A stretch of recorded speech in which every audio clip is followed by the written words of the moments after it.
Timbog ng mga otoridad ang tinaguriang top 2 most wanted person, provincial level sa bisa ng warrant of arrest dahil sa kasong statutory rape sa Barangay Del Pilar, Castillejos, Zambales. Nakatutok dyan si Patrol Woman Janice Bulahaw.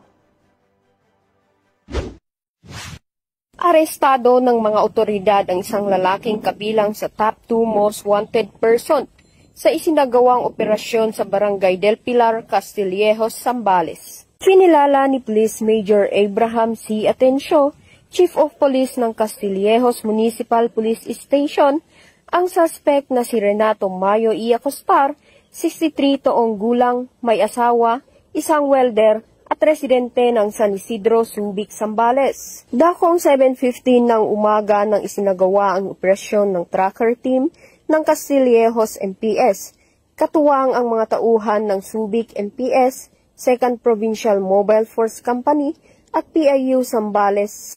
Agad na nadakip ang akusado sa bisa ng warrant of arrest para sa 7 counts ng kasong statutory rape sa ilalim ng Article 266-A ng Revised Penal Code na inamyendahan ng RA 8353. Ang akusado ay pansamantalang nakapiit sa Castillejos MPS para sa kaukulang dokumentasyon at tamang disposisyon.